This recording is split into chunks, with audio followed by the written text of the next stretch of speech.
Hi, this is Ken McCarthy from Jazz on the Tube, and welcome to our interview series. This is where we like to talk about people who are supporting the music. Sometimes they're musicians, sometimes they're not, but they're people who are either producing the music or writing about it or educating.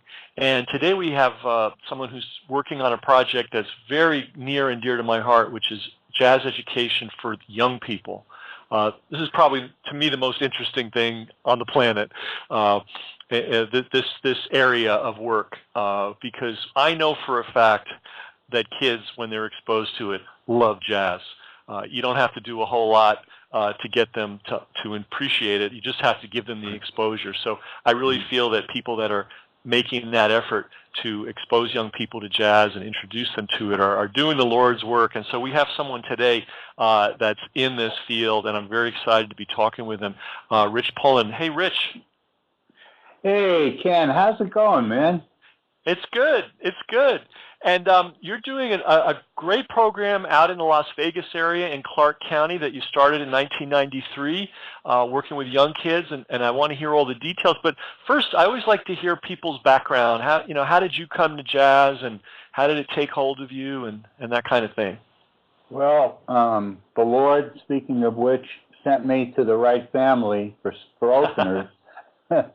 And, I think there's nothing accidental about our lives starting before they begin, or maybe in some cases between lives. But whatever it is, I was sent to the right people.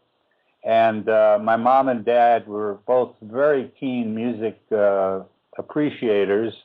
And Dad was a musician, and he played kind of an odd instrument, as it turns out, the mandolin. But what a beautiful instrument. And it plays, just for folks that are not too familiar with it, it's an 8-stringed instrument that plays in the range of a violin. And the reason I say that is because there really was never that much literature for the mandolin. So my dad, God bless his soul, transcribed just reams of violin pieces for mandolin and played them. Wow. Yeah, and played them. And then he started doing something real crazy, I thought. He started transcribing some clarinet pieces too. And as you and the listeners know, clarinets and violins are very reasonably easy instruments to articulate on. So, opposed to a trombone, for example, although the modern day trombone player doesn't let that stand in their way. They play clarinet parts and whatever they want. But I'm talking about 50, 100 years ago.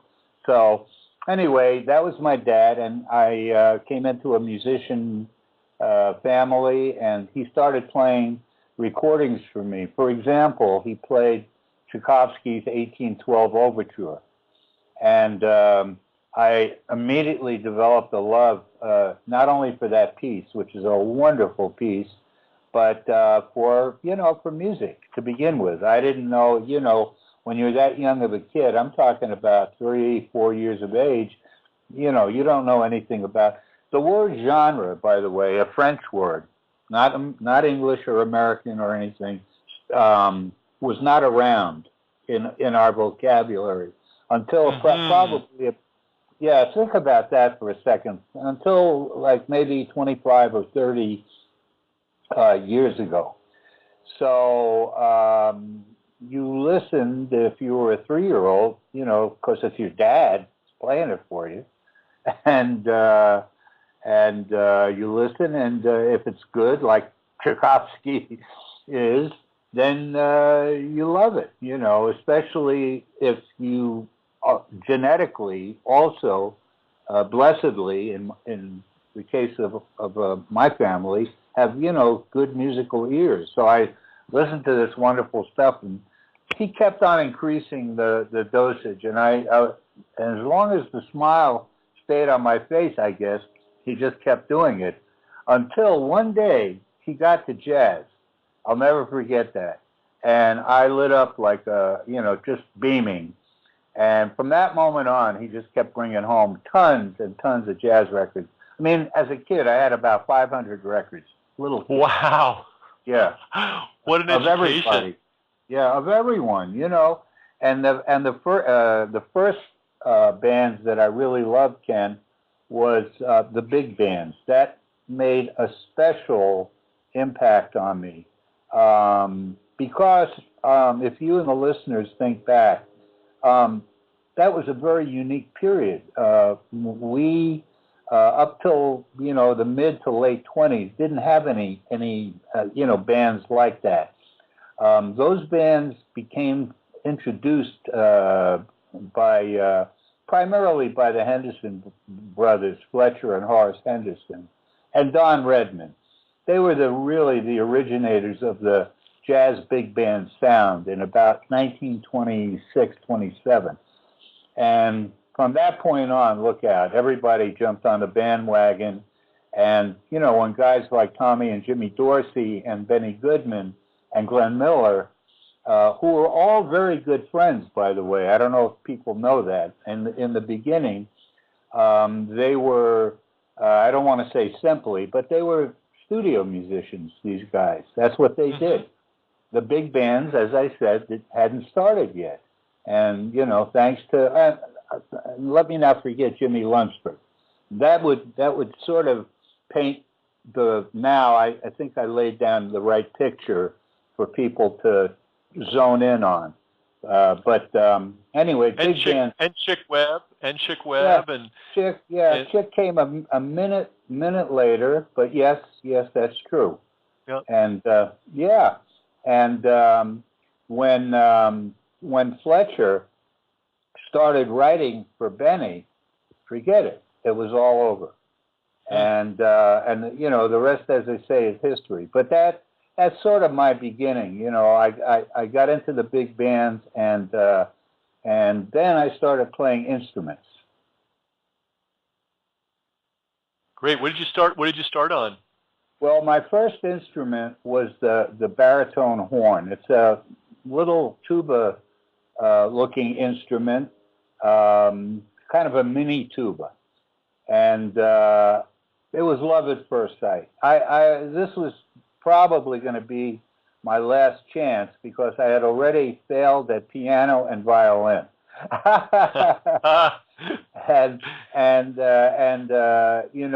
We call these things flukes, but nothing's accidental. But okay, whatever it is or isn't, I got one more chance out on Long Island in 53, yes, to play the baritone horn, and I loved it. It was a brand new instrument that arrived at our school. I had to wait for it. The rest of the school band had a couple of months on me at that point when my instrument arrived, and I had what turned out to be, again, the greatest teacher in the world, Paul Willerman. Paul wanted me to catch up with the rest of the band in the worst way, so he went to the extravagant length of writing every fingering in the concert on top of each note. Wow. Okay? So, if you had, speaking of the bass clef, if you had the top space, that's a B flat, well, that's a B, and, he would write over the note. If it was a B, or a B natural, or if it was a B flat, B flat. And he would, and he would write 0, which meant open. So, and that's how I learned, and I put it all together from there. But that got me a quick start, and I could make the notes and read the concert, and it worked. And all of a sudden, kids and teachers were saying, "Man, you sound great. How'd you learn so quickly?" I said, "Well, I just love this horn. So beautiful." Such a shiny, gorgeous, shiny horn. And I actually fell in love with that horn so much so that, it's now been, in 60-odd years, I called the high school to see if I could find it. You know, I would buy it back from them in a second if it was still around. Wow. Wow. But no, they didn't. They, you know, the teacher thought I guess she thought I was a kook or something. So anyway, that's the story. Yeah. I bet she never got a call like that before. No, and hey, hopefully. Let's talk a little bit about your program, because it is really something. You started it in '93. Well, this program, I mean, I think I'd like to mention, you know, how I got involved in jazz education to begin with. The way that started was when I attended my first year of college at Mississippi Southern College in Hattiesburg, Mississippi, on a scholarship. I was a kid from New York, don't forget. And here I was going down to still segregated Mississippi to college. The college was amazing. The area was not, needless to say. So this was an eye-opener for a heretofore very well-protected kid, you know, by his parents and family, you know, very clannish type people. So to do something like that was unthinkable. But I did it because the school wanted me. They really did. They wrote really nice letters, and they had good things to say about what they heard about my already like fledgling musicianship, and they wanted me. So I went down there, and it was a nice school. Again, the area was terrible. It was a horrible things that I saw, you know, racially speaking. But the school was great, and all of a sudden, one day, there was a real, what do you call it, a hubbub. People were talking, hey, you know what? Dalton Smith is back. Dalton Smith is back. Well, who's Dalton Smith? Well, Dalton Smith turned out to be the greatest music graduate ever of that college, of that university. He was so good that he went right from college to first trumpet on Stan Kenton's band. Okay. Wow. And he came back. I never found out why, and I've always, you know, made my own solution that he came to meet me.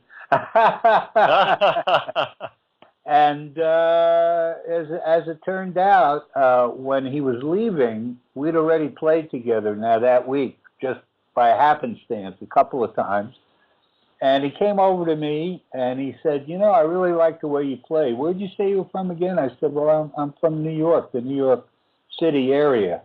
And he said, well, next time you go back, he says, look up, and he mentioned the name of Nat Pierce. Nat Pierce, as it turns out, was a very famous piano player, arranger, that spent many, many years as the kind of the draw boss or head guy of Woody Herman's band. And I looked him up at the Musicians Union, and I was carrying my trombone, which, you know, all good musicians were supposed to do. And back then, you always had your horn with you just in case somebody needed you for a gig. And, you know, and optimistic. And he spotted the horn in my hand. I saw his eyes go down on my horn. And he says, trombone? I said, yes. Come with me. And he brought me back out to 52nd Street, where the Union was situated, down the street a bit, and we walked up a couple of flights of stairs. And as we were going up the stairs, Ken, I could hear this band, you know, da-da, ba-do-da-da, and I'm thinking, what in the heck is this? You know, I mean, my background at that point was a kind of a funky high school band, and just 1 year of college, this wonderful band down in Mississippi. That was the first big breakthrough for me. Getting into that band was amazing. Now I'm walking upstairs listening to a band I just can't believe. We get up there, walk in the room, and because, you know, I had a lot of records already by that time, I couldn't believe who was standing in front of the band. It was Charlie Barnett. I'm thinking, what? And I look at the trombone section. There's a vacant chair, and Nat points to the chair, and there I went.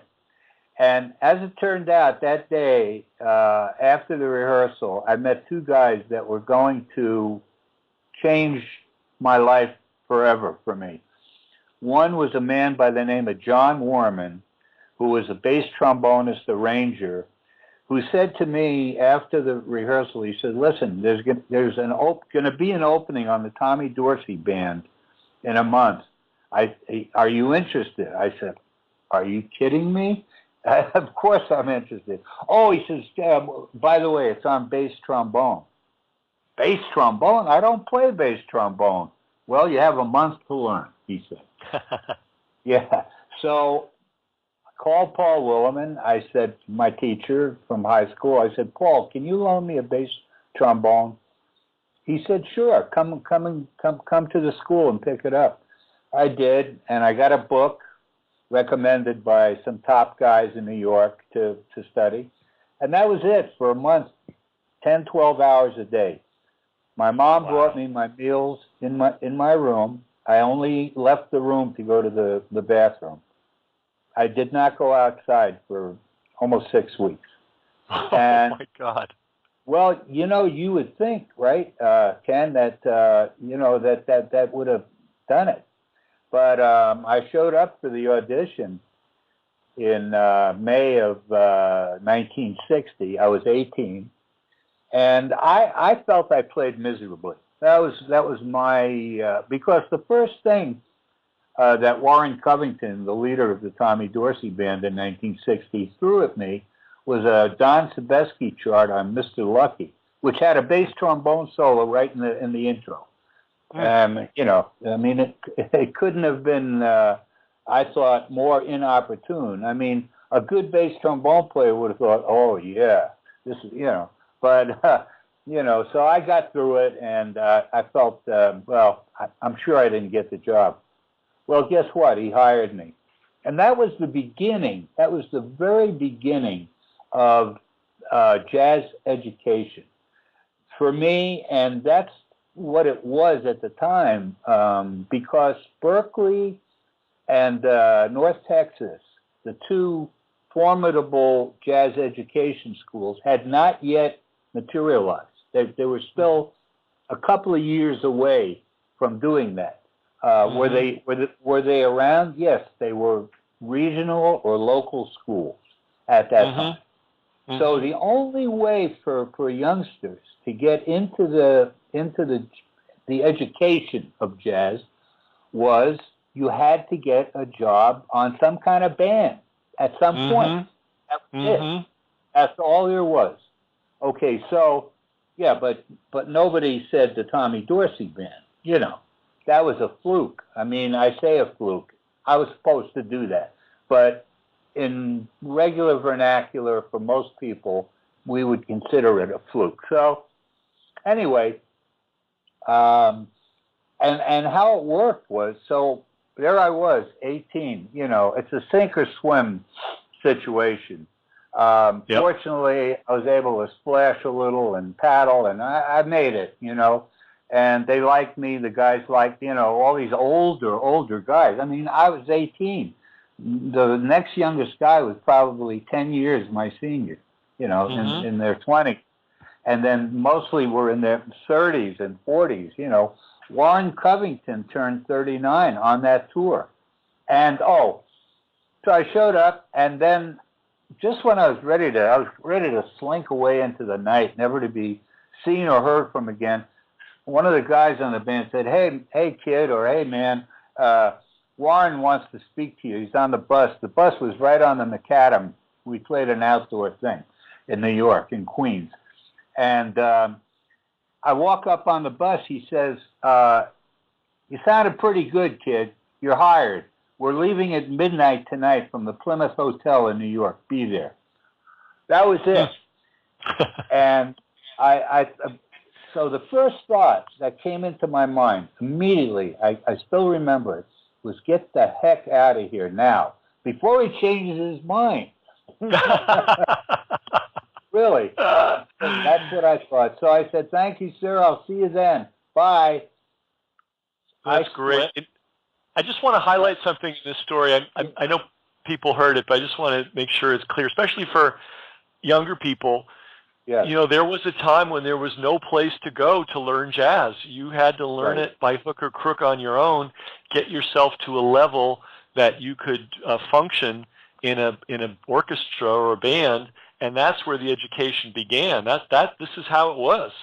So we're in a new world today, which is good. It's good that all these programs exist, but it's also good to know about these generations of people that had to figure it out for themselves and then qualify and survive in highly professional units. So I'm really glad you told this story. It's the story of thousands of jazz men and women, and it's an important story, and it's something that even if somebody's not a musician, I hope it adds to their appreciation of the music. Every person you see on that bandstand has gone through a heavy-duty self-training initiation process.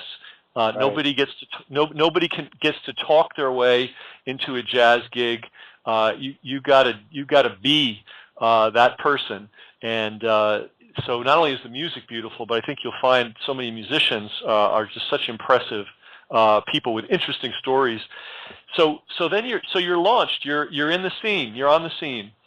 Well, yeah, I'm on the scene, and there was a second individual that I have to talk about, otherwise it wouldn't complete the story. But before I do that, I just want to say that so how it worked from that point that you just explained, we both explained, is then you were not quite a senior member, but you made the team and you were a permanent member, and it was expected of you to kind of help the next guy that came on the band. That's how it worked. So, and that's what I did. Didn't matter what the person's age was or anything. If you were a member of that band. And they usually left it up to the junior guys to make the first contact with a new guy, and that's what I did. And so that's how jazz education really got started in this country. That's the true story of how it was. So the second person that was at that Charlie Barnett rehearsal, as it turned out, I didn't know the man at the time, but it was Clark Terry, the great Clark Terry. Wow. So I walked up to him. He looked like a friendly guy, and everyone else had split.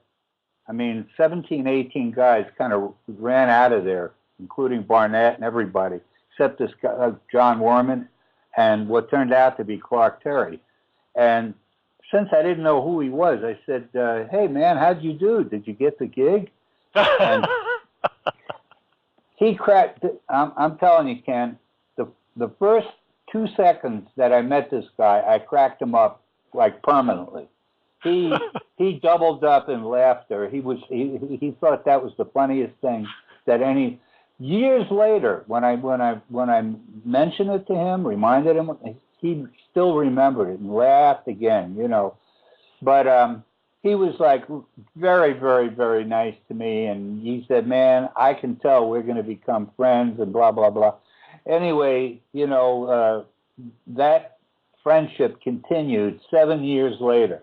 I didn't hear from him or run into him or anything until 1967, when he was starting his first big band. One day I got a call from the inimitable tenor saxophonist Billy Mitchell, who was my best friend and mentor and everything. And he said, "Hey, man, what are you doing?" I said, "I'm just practicing." He says, "Well, pack your horn up and get down to," as it turned out, it was Wilbur de Paris's loft in Lower Manhattan, because that's where Clark was rehearsing this brand new big band.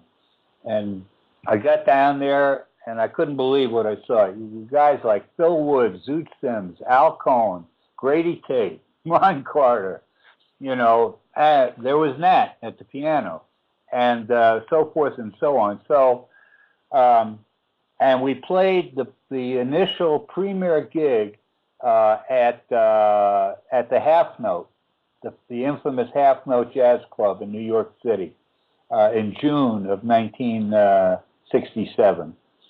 And one of the outstanding thrills of my life, and endeared Clark and I together forever. And Clark, as it turns out, now here's where I was going with all this. Clark, as it turned out, and Stan Kenton, but Clark slightly ahead of him, were the first two guys that stepped from the professional jazz ranks into jazz education. Uh-huh. Okay? Okay. And anybody that's listening to this interview that wants to know more about this general topic, there's reams of it on the internet. All you have to do is type in origin of jazz education, or you can start with Clark Terry or Stan Kenton, and you'll see all of that. So anyway, now I was a member of Clark Terry's maiden voyage big band. Was I still that good of a player yet by 1967? Well, I was pretty good, but I wasn't great. I never thought of myself as being great. I could play the parts, whatever they were, So, but Clark, one day in one tour that I was on with the band, asked the band to stay a little bit later. He wanted to talk to us. And he got up in front of us, and he never did this. I don't recall this ever happening before or after that time. But he said, "Listen, guys," he says, "for the preservation of our legacy, of our heritage, of our music, jazz," he says, "everybody's going to have to play a role in this." He says, I thoroughly hope and expect even that you guys will, in your own way, find and figure out a way to do that, to, preserve and promote the history and the origin of jazz." And that was it. That was it. And that, I'll tell you, when he said that, I mean, I don't know how everyone felt, but it hit home with me. I thought, okay, Clark, and if you're asking this, there's a good reason, and I'm going to do it. So, it took quite a while for me to get the not only the ball rolling, but the ball up into a place that I felt was most meaningful for me, and how I could apply my knowledge and to the children, the students, and figure it out. And that's what happened in '93 in Las Vegas. I was approached by somebody from the school district who knew another person who knew me, and the story may have come up with that guy.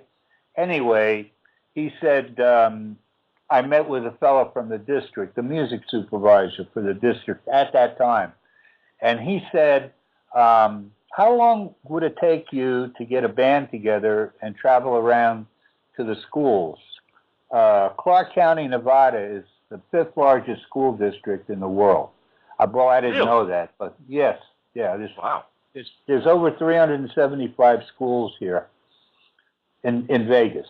That's amazing. So, yeah, it is. And but none of this made sense to me at that time. I mean, I just, somebody approached me, and I want to throw in real quickly that, of course, in '93, although there was a fledgling little internet, it was nothing to write home about at that time yet. So you had to, if you're going to do a history of jazz presentation for students, you had to do it with a live band. Fortunately for us at that time, the Musicians Union had what they call the Trust Fund. Now, they still have it, but here's the difference. In '93, musicians, we were recording still an awful lot of stuff, lots and lots of live music, TV shows, movies, and records, tons of records, So what happened was, when you were an employer, a producer, whatever, record company, or whatever you were, you had to pay a certain amount of that fee into the trust fund, the musicians union. So they had a lot of money, and so when it came down to playing the concerts in the Vegas school district, the union underwrote most of it, if not all of it, as I recall. And today that's gone. Wow. There's very little recording, very few live shows, very few. I mean, there's some movies, yeah, but I mean, it's nothing like it was when I'm speaking about. So today, if a school district wants you and wants this presentation, for example, it costs money. Let me just state one thing very clear. I'm not in music education or jazz education for the money. That would be ridiculous, and it wouldn't be right. But to get from point A to point B, it takes some funding, and Sure. have a hamburger out at point B. It takes a couple of bucks and this and that. So the schools are right now on the hot seat to have to pay, for this. I don't agree with that, and I don't think it's right. What I believe is that the government and private industry should jump in, because here's the kicker. Okay, up until the time that the internet became sophisticated, which it certainly is now, and it's probably nowhere near where it's going to go, but it's very sophisticated. But years ago, Ken, when the subject of what music, in-school music education or in-school jazz education meant emotionally, stability-wise, and intellectually, we, the jazz musicians, told people what we believed that it meant. It meant very calm, like calmness was promoted in schools that had music.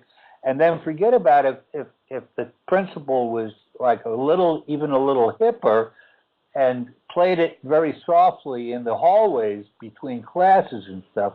Oh my God.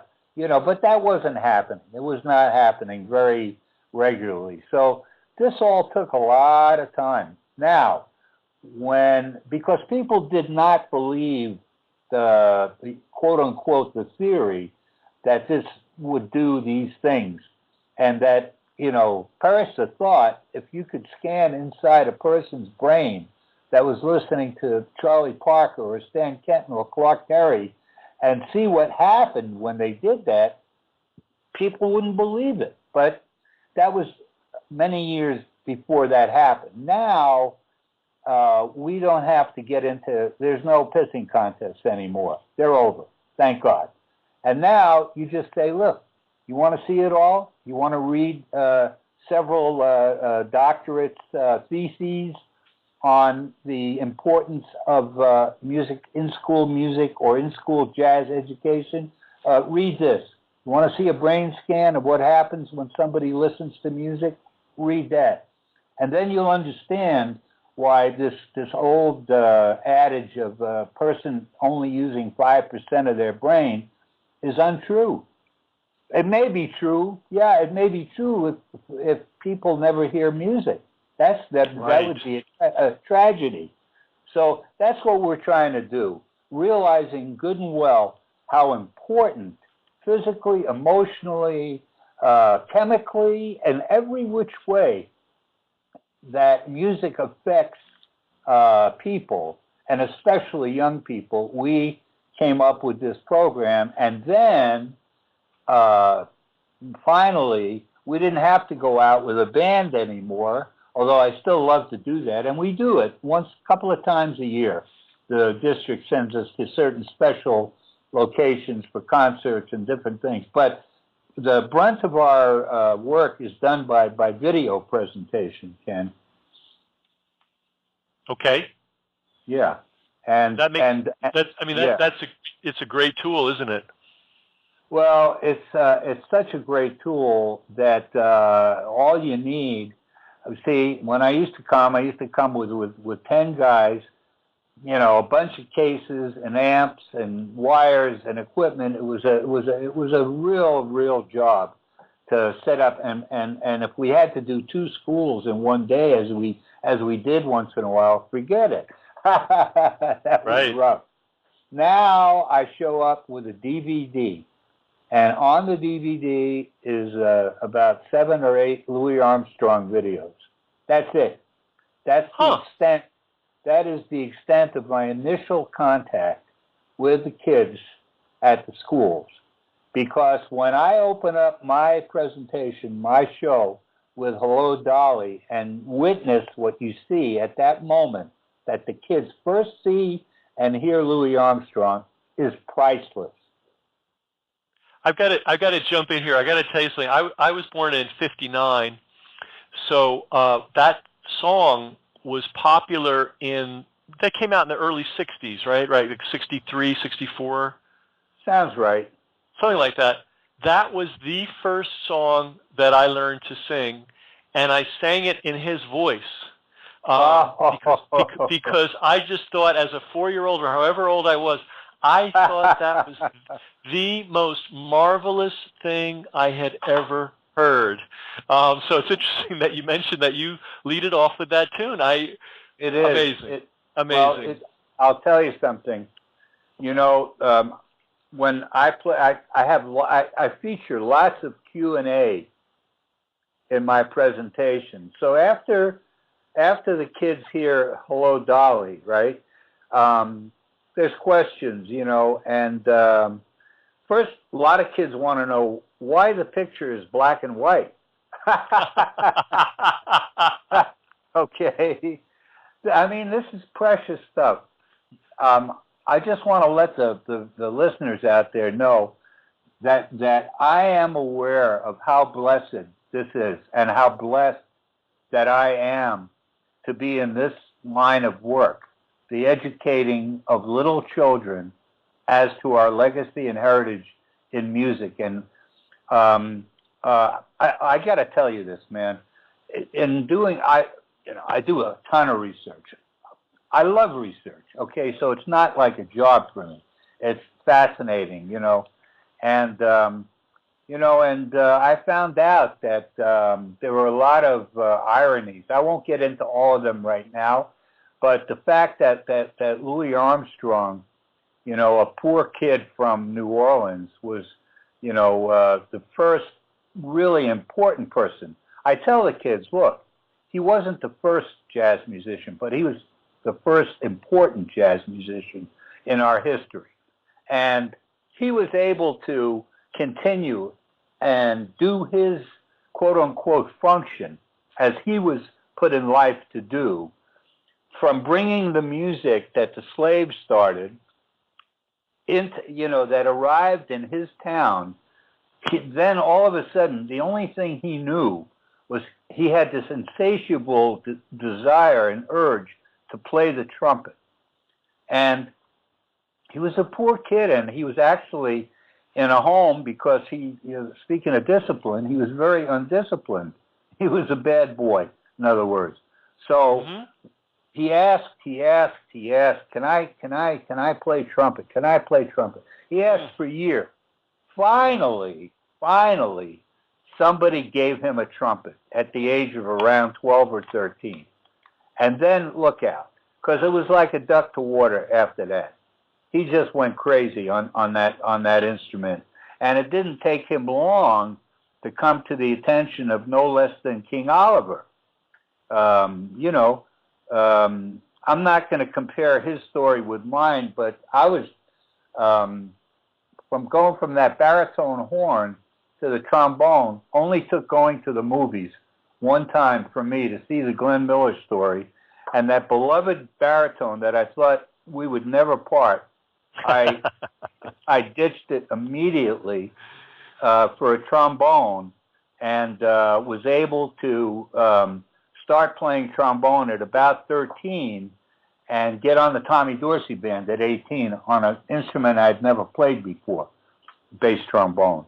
So I can understand, having had my experience, how it must have been for Louis, to get an opportunity like he got to play with somebody like King Oliver, who was that was his Tommy Dorsey of his era, and achieve all the things that he achieved almost instantaneously. That's how good he was. And I bring this to the attention of the kids. They want to know, how did he choose jazz? I said, he didn't choose it. He invented it. Oh, that's great. Because he was chosen to be at the right place, New Orleans, at the right time, about 1920 roughly. And jazz just started around 1900, give or take a couple of few years. Yeah, there's instances of it in the late, in the 1890s and stuff. I know that. Yeah. And were those musicians great? Absolutely. Buddy Bolden and a whole bunch of guys like Buddy. And yeah, there were people that preceded Louis, but Louis got on that bandstand, let me tell you, and he hit the ground running. He loved that horn so much. It's not, then when you love something as much as guys like Louis loved his horn, I love my horns and stuff, it's not practicing anymore.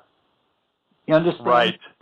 Practicing can sort of kind of, I don't know, connotates, kind of like a work drudgery thing.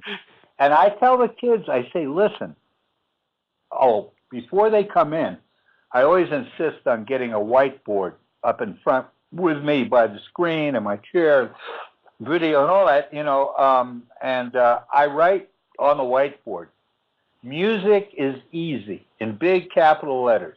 And then under that, I write, music is fun, okay? And I write under that, want a happy day every day, ? Okay, and then under that, I go, play music. Wow. And that's what they see when they come in, unbeknownst to me, not really, but, they read it. And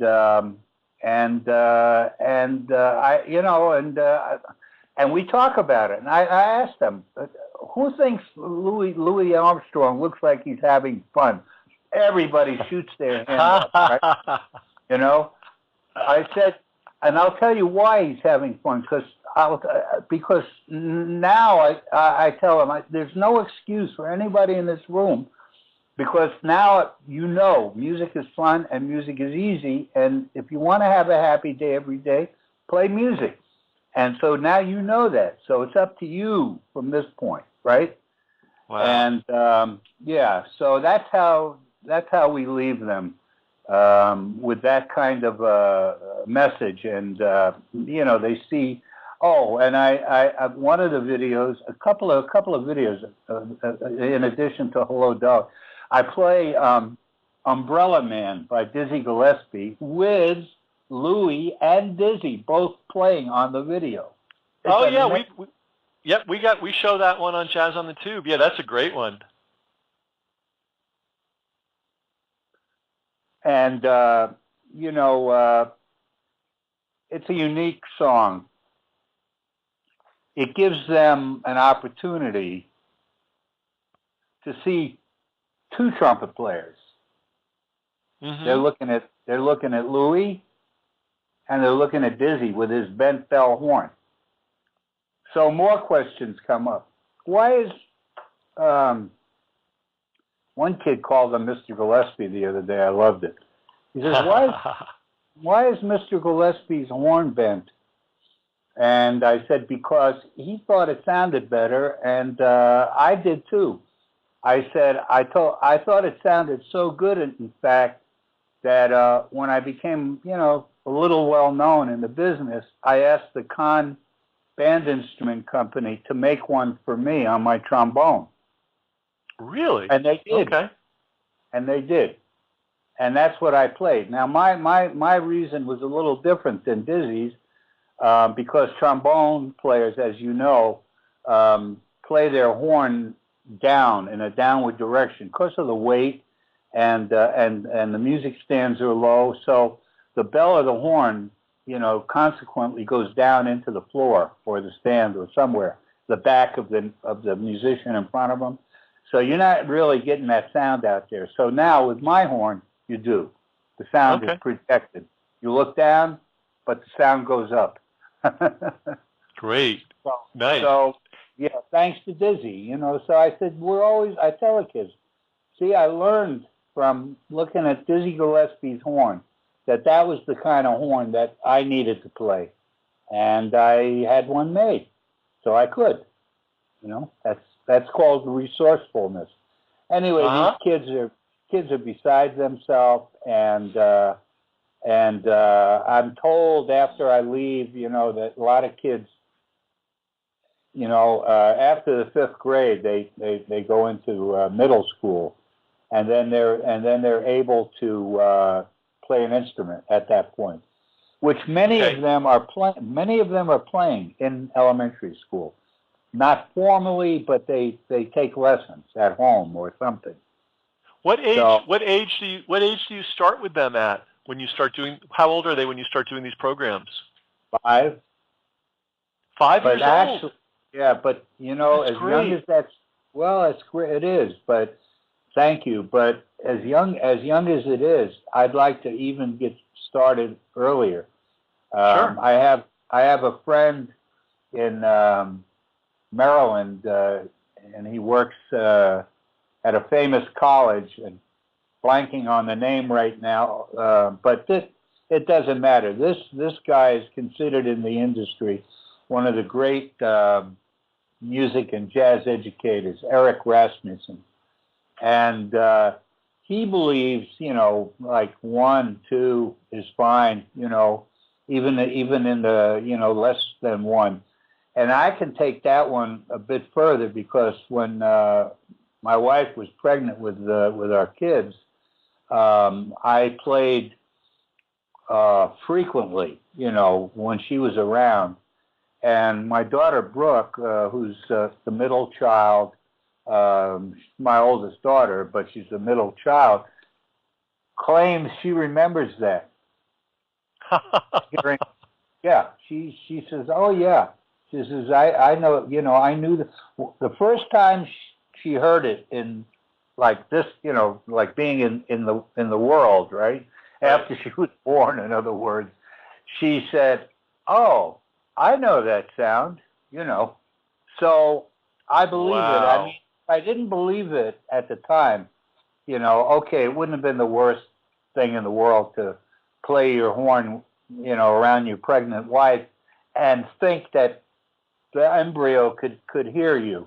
Okay, so you were wrong, or you were right. I wasn't thinking about that, in other words, but I thought that it probably would work, and it did. So if one can subscribe to that, Ken, then you can really dig, and consider, I should say, starting at 1, 2. But that's okay. I'm good. I would be good with 3 and 4. I would love to get on a list of pre-K schools, private schools, pre-K, and do some of these with those kids.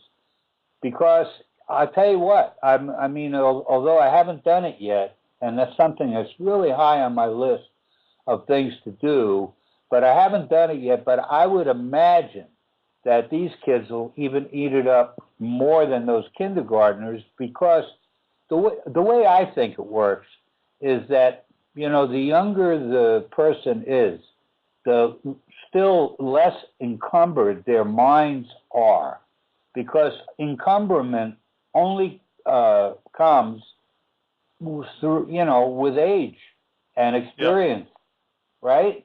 Am I saying it right?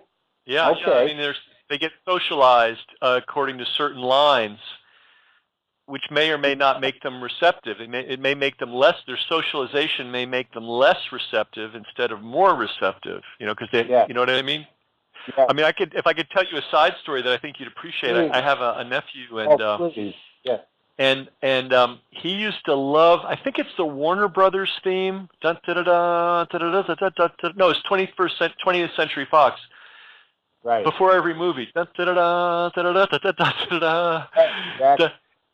He wanted me to play that over, and he must have been 2 or 3. And it's big band. It's essentially it's not jazz, but it's big band orchestra music. He couldn't get enough of that. He didn't want to watch the movie. He wanted to hear that big band play that song. He was, like you said, the younger one, over the moon about it. He just thought it was the most marvelous thing he'd ever heard. And then a year or 2 later, and I know he was very young because he asked me this funny question. He was visiting, and he said, "Uncle Ken, is it today or is it tomorrow?" In other words, he still didn't have that concept straight. So he was very young, and I played him 2 things. I played him some Machito. It was a recording that they did in Japan. Great. And he immediately started dancing around the room, exuberant, just ecstatic. He said, "It's a jazz party, Uncle Ken." I didn't give him a lecture. I didn't have to explain the history of Afro-Cubans. I didn't have to tell him anything. No. He knew it. He knew it. And then the next thing I played for him, and I can't believe Anita O'Day, T for Two Wow. at Newport. And at the very end, she gets into a funny interaction with the drummer, and dun, da, da, da, da, and then the drummer would do something, and then she'd do something, and it wasn't music in the classical sense of melody. It was play.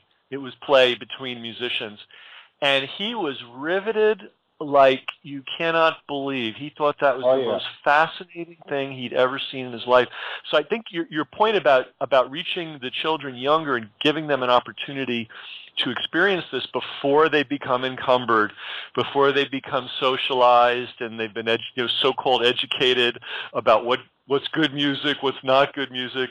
Right. I think it's a great thing. So tell me, how many exposures do you have to a class? Like, do you get to see the same class several times, or do you get to see them over the years, or how does it work? Well, yeah, over the years, as I said, the district has us involved in more than one area. For example, I'm available in the high schools as a songwriting teacher, as an arranging and orchestrating teacher. Again, I have a novel way of teaching, and actually, I practice what I preach. I write very unconventionally. You wouldn't know it if you heard of one of my big band charts. It's, sounds like the next guys. They're good, solid, competent charts.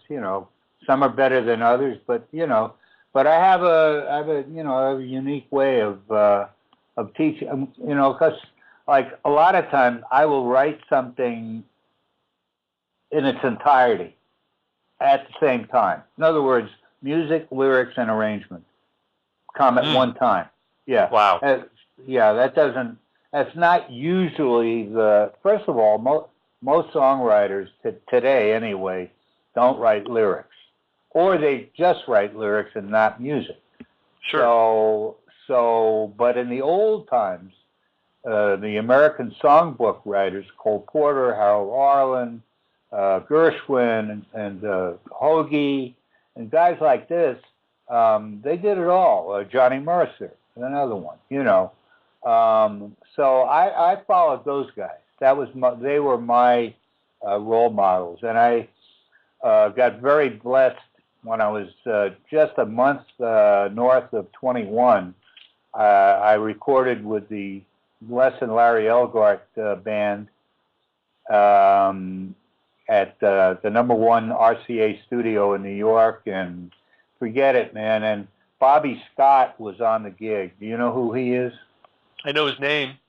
Well, amongst millions of other things. He wrote "He Ain't Heavy, He's My Brother." Oh, wow. Okay. Yeah. So, but this is quite a few years before that, and so Larry Elgart pulled him on the date. So the Elgart band was famous for not using a piano. Instead, they used a guitar, which I always, from the very first time I ever heard the band, thought was the most brilliant thing going. Because as I got into the business, I discovered that every piano out on the road, out on tour, is terrible. Wow, yeah. Yeah. True. Think of True. that. You're at the mercy of non-musicians to provide an instrument that is going to make your band sound good, right? Well, no. Wrong. That's why electric pianos were invented, and that's why Larry used a guitar, because we didn't have to go through any of that misery. And then, just for good measure, he brought his studio recording thing with him on the bus. So the poor guy had to set that up and break that down every night, because he wanted to sound just like the records. That was it. And so that's what we do. Bobby Scott was on that. He changed my life. Working with him that day in November of 1962 completely altered my musical direction. And working with Mel Torme and all these like self-inclusive guys that did it all, was very impressive to me, the young, impressive musician, So you bring this approach to your high school students. Yeah, I do. I say, look, man, and I say another thing. Let's do something really cool, right? I said, let's write an arrangement right now. Let's just do something like this right now. And I start I go over the piano. I start throwing notes at them. One guy's up at the whiteboard, and the rest of them are putting it down, in their manuscript thing. And, in, I don't know, 5-10 minutes, we've got 8 bars, And then, built into this program, this visit of mine, is in advance, they're told to bring their instruments to class. So, we get a pretty good assemblage of, instrumentation. And the rest is, is history. It's fun. It's a lot of fun. It's easy. I teach improvisation the same way. Check this out. So if somebody has me in for improvisation, what I do, a lot of these schools, especially private schools, they'll have several keyboards in the classroom. But if there's only one keyboard or piano, providing it's in tune, then let's say there's 5 pianos, just for conversation's sake, right? So 5 pianos, I'll seat 4 students at each at a piano, and I'll be at the 5th one. And then on the whiteboard, I will have already drawn either a B-flat 7 or a C7 chord, a dominant 7th chord, at any rate, the first chord of the blues. You see where I'm going? Yeah. Yeah, and then give them a downbeat, and they'll hit that chord, and then the second after they hit the chord, I tell them, hold the chord, keep your foot on the pedal after that, and then I doodle around that chord. They hear that, boom. Now we change roles. I'll assume the role of one of the notes of that dominant 7th chord, and one of the students will be in the solo chair, so to speak. Okay. And we just go around the horn like that. I mean, in 45 minutes, Ken, these kids are understanding the blues. Wow. 45 minutes. Yep. they're soloing on the blues chords. Yes, and they're already, well, I mean, be honest. I mean, they're not sounding like Bill Evans. Yeah, okay. But who does? No, but they're doing something very important. They're attempting to play a little jazz. Okay, they never did that before. Mm-hmm. We're just minutes into this. Well, that's the thing. You're breaking the ice, and Yeah. they're getting a taste. They're getting a taste of it. They're getting a little bit of success. And we're keeping it simple. Keeping it simple. That's the thing. See, and that's why I use the blues, because it's the simple. The blues is amazing. The blues is the simplest form of music that I know of, right? Yet, when you play with it, it becomes whatever you feel, whatever is happening.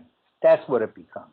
We used to take a blues, man, with a big band on Long Island. I used to play with this band when I was in town on Wednesday nights, and start out with a chart, pretty conventional, and then it would get progressively further and further and further and further out until it was outside. And that's the first time. That's the first time I'd ever heard about outside. But I really understood it well. And coming from that direction, it made a lot of sense. Later on, some of these guys, I don't know, it was different. Ornette, Albert Eiler, and guys like that, Archie Shepp, were doing something else. See, they weren't starting in a traditional mode at all. They just started out that way. Boom. Okay, where are we? But when the way we did it, it was like, you had a blues composition going on, and then once that was established, we started drifting off into different directions, Gotcha. And it made a lot of sense to people at the time. So anyway, that's a little bit away from jazz education, but it's kind of the way I function and try to bring the message across. Trying to keep everything really simple, and it seems to work out okay. I've actually, because I love the blues so much, again, so passionate about it, like I was about that baritone and the trombone, that I really made a study of it, and not only a study, but I've written so many of these, recorded a bunch of them in my European stay over in Holland for 7 years, which is another story in and of itself.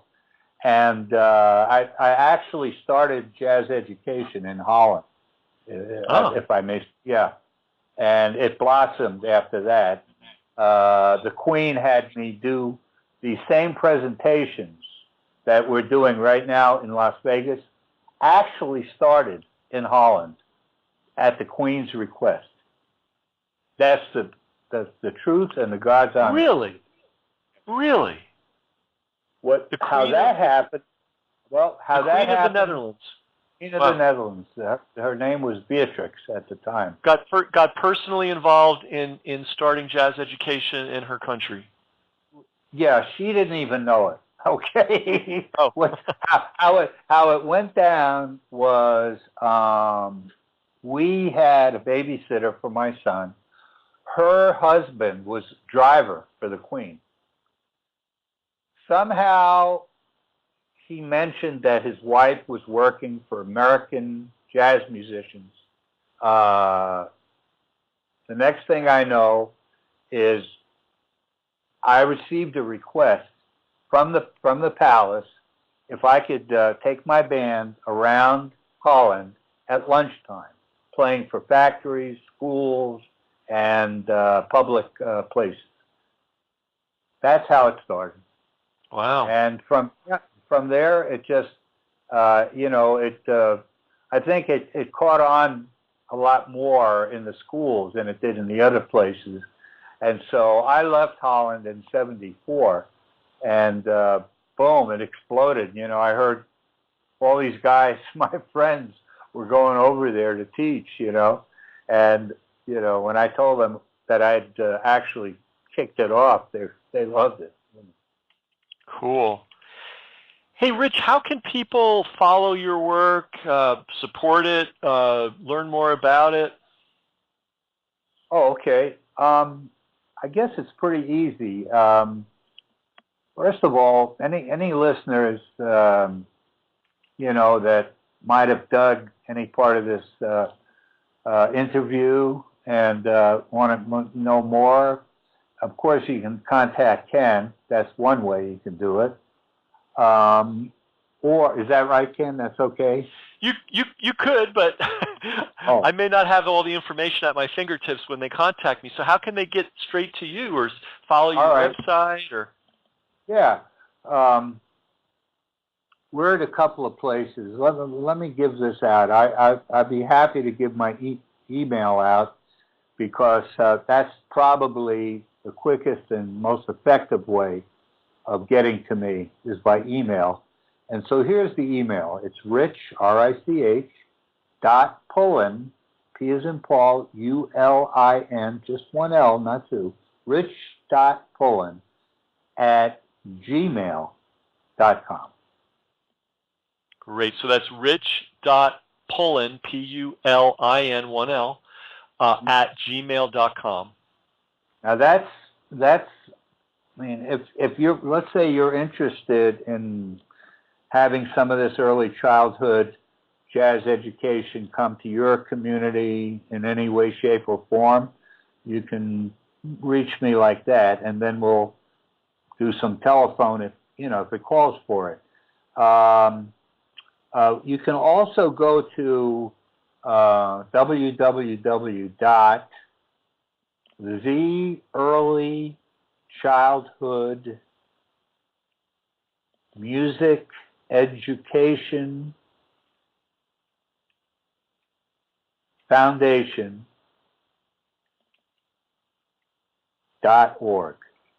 Okay, that would be a good place for everyone to go who's interested in this subject. This is very, like Ken said at the outset, this is very critical. It's very important that we, in this case, partially as Americans, you know, just as human beings, realizing that this is a quote-unquote a breakthrough, so to speak, in the development of people, of young people, okay? You know, we didn't know, or I say most of us didn't know until recently via the internet that all of this was really true, that music was so beneficial to kids, it's just almost unimaginable.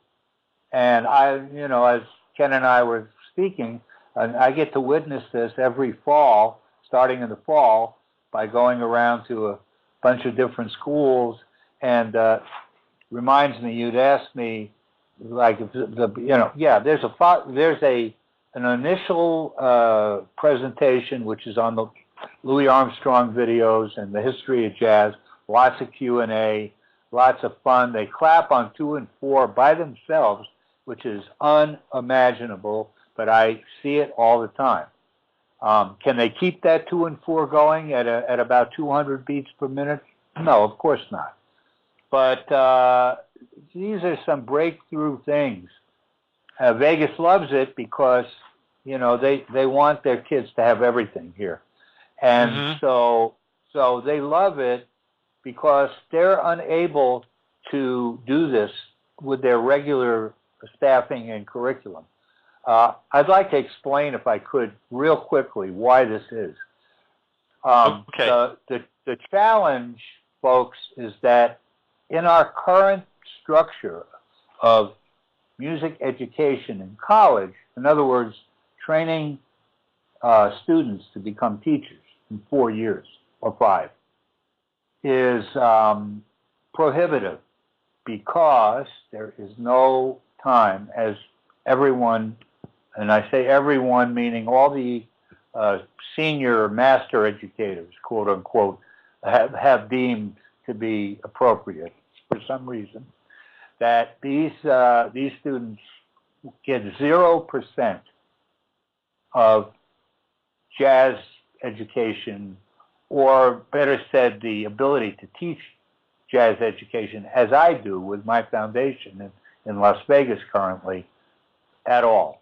So what I've grown this into, Ken, and this is something your listeners can consider as well, is I make appearances at colleges and universities. And guess who I speak with? I speak with these students, these kids that are about to become school teachers. And guess what? I show them one of these presentations as if they were 5 and 6 and 7, so forth. Oh, okay. Okay? So, boom. Now guess what? That's all they needed. Because now, armed in their hip pocket, they have my program to bring with them into school. And if they feel it's as important as I do, and you, and other people that do, then they will. They'll do it. But if you don't do that, guess what? They won't.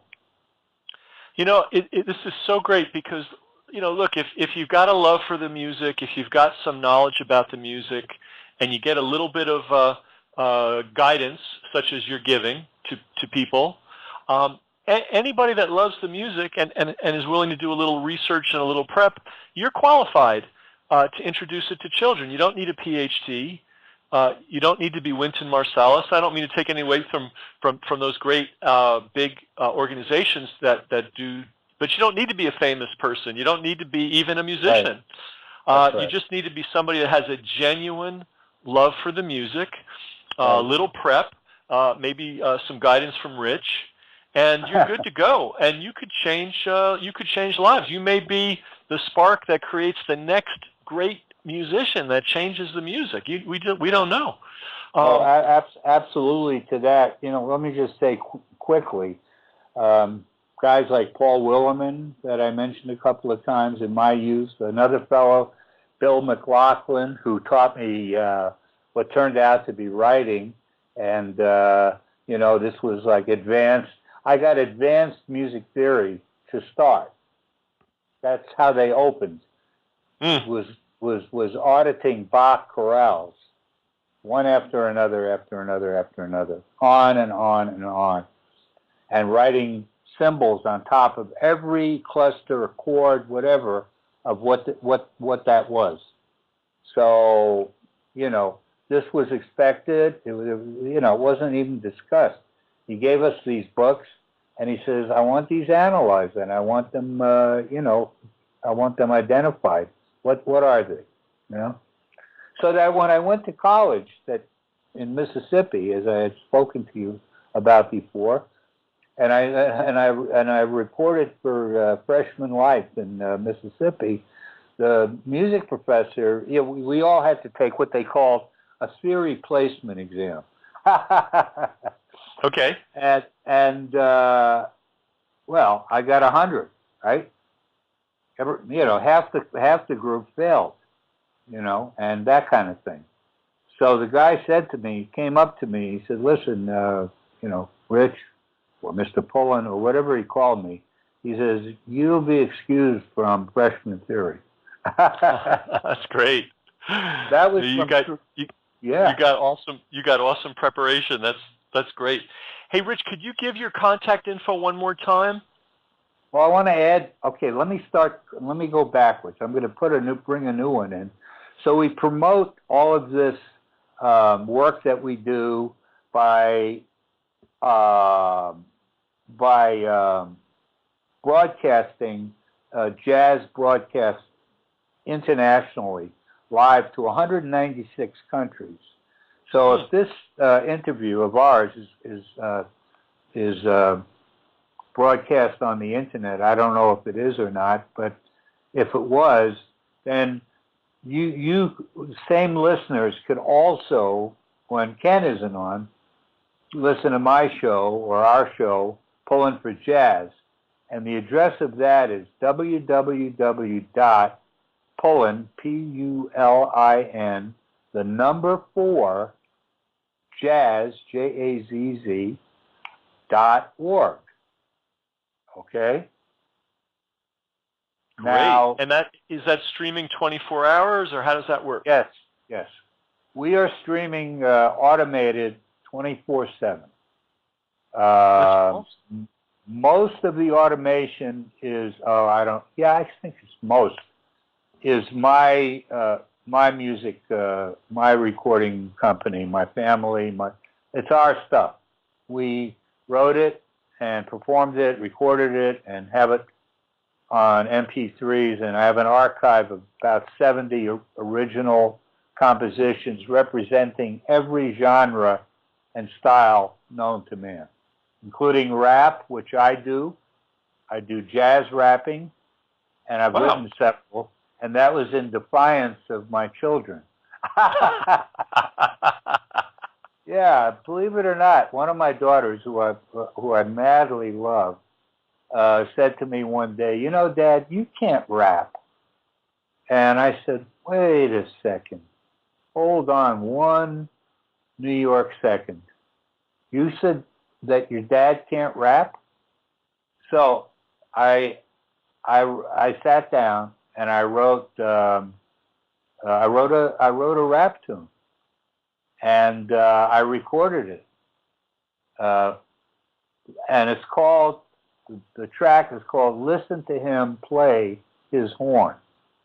And what I do on that track is not only do I rap, but I play lots of trombone solos.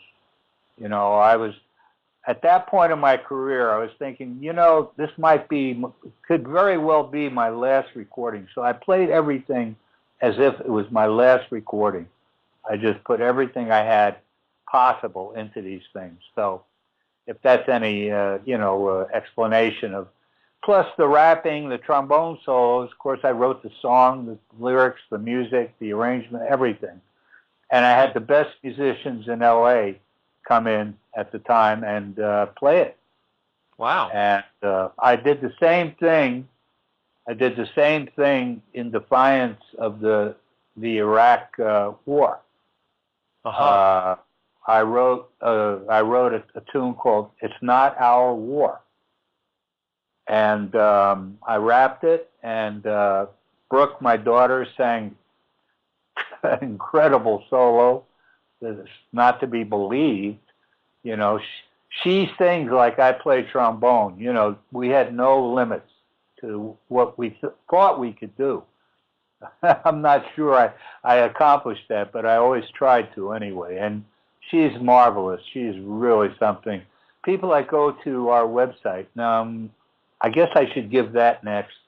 So, just one last note about the radio show. Today is tomorrow actually is Clifford Brown's 87th birthday. We're commemorating it today. I don't know when this will be broadcast, but we are on live every Saturday at 12 noon Pacific time. You'll have to do the math. For 3 hours. Sundays, every Sunday, we're on from 12 Pacific to 1 p.m. 1 hour. And today, I don't know how long the show is going to be. It's nice to be able to say that because it's our station. It belongs to the Early Childhood Music Education Foundation. And it's to promote the work that we do, what we've talked about on this interview. These radio broadcasts, and we have marvelous musicians like Arturo Sandoval and Bobby Shue and Chuck Finley and Gary Grant, and just the list is Hal Galper. The list is endless that come in and interview on my show. And so today's we're commemorating Clifford's 87th birthday. I had the honor and distinction in 1977 of being asked by his widow, LaRue, LaRue Brown, asked me if I would write the lyrics to a song, a love song that Clifford wrote to her when they were engaged and married in 1954, called LaRue, which was an instrumental, which never got recorded. He never recorded it, to my knowledge, and because he died not too terribly long after that. So the only recording up to now was by a great trumpet player, Kenny Dorham. So I wrote the lyrics. LaRue almost collapsed. I thought, I said, LaRue, are they that bad? And she says, no, Richard. She says, that's the most beautiful thing. How were you able to catch some of those phrases? Because she called him Cliff. She says, Cliff and I were the only ones that knew some of that stuff. And I said, you know, I really believe that he was present when I wrote these, LaRue. That's how I really felt that way. And I do to this day. And I believe that we bonded, you know, his spirit bonded with me and has been with me in my entire life, because for 29 years, I only got one recording of it. It was a beautiful recording by a group called the Cunninghams, a husband and wife duo. A beautiful recording, but it wasn't Clifford and it wasn't jazz. They did a beautiful rendition, but it was strings and bossa nova and that kind of thing. Very pretty, but not. So I walked around for 29 years, Ken, looking for an artist like Chet Baker, okay? Chet was already gone. So I was like hitting my head on the wall until Bobby Shue called me one day. He says, I've got the guy for you. And it was a fellow, his name is Joe Gransden, lives in Atlanta. He's from New York, and he's got the workingest big band in the world right now out of Atlanta, and he sounds on trumpet like Clifford with a little Clark Terry thrown in. Not bad. No. And he sings like Mel Torme. You know, he's a very good-looking guy to boot, so I hate him. but no, Joe's amazing, and Joe said, "You write me a big band chart, and I'll play it at the Blue Note in Manhattan in July," which was July 2016. I said, "You're on, Joe." I sat down, I wrote big band chart, drove to New York with my wife. We thought we'd have some fun, quote unquote. It turned out that the drive was not that much fun. But that's another story in and of itself. We made it to New York and made it to the Blue Note, and we took a video of this. So if you go to any of the sites that I was giving you, and you'll be able to see this. It's on YouTube. It's everywhere. And it's my dedication to Clifford by virtue of my lyrics to this very personal love song, which I was shocked and flabbergasted and elated beyond any description to receive from LaRue to begin with, but wondering all the while, how in the world am I ever going to be able to write, you know, lyrics that are appropriate for this kind of a thing? I didn't know Clifford. I didn't know LaRue until '77.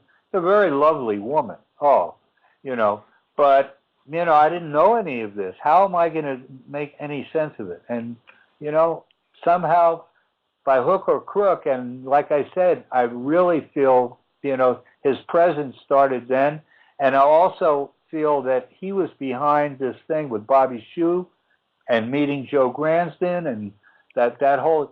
Joe immediately fell in love with the song. Joe thought it was, you know, the greatest thing since sliced bread, and asked me. I think it was the first phone call. Would you write if you write a big band chart, I'll play it at the Blue Note. I said, "You're on, man. Done." You know. Wow, so, what a story! You know, Rich, there's a magic in music, and this story is a perfect example of it. and you're involved in introducing the young people of the world to this magic, and it is a great work. And I hope that everybody checks out your radio station and your website. And if anybody's out there who would like to do something similar in their community, Rich is clearly the first guy to call to get some pointers. Hey, Rich, I want to thank you so much for your time today. This was a fascinating call. It went all kinds of directions. Yeah. I'm going to have to listen to it a couple of times just to get all the nuggets out of it. Thanks again for the time, and I want to say goodbye on behalf of Rich Pulin, and he's Pulin for Jazz, and this is Ken McCarthy for Jazz on the Tube, and in our own way, we're Pulin for Jazz too.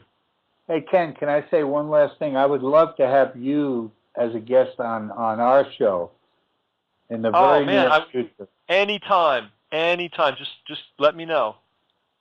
Well, I'm letting you know. We're interested. Okay. Okay, great. Give me a little notice, and I'll clear the calendar for it, and I'll do it with pride. Okay, man. Thank you for having me on today, and thank all your listeners. Oh, thank you, and great to meet you and hear about your important work. Oh, thanks a lot.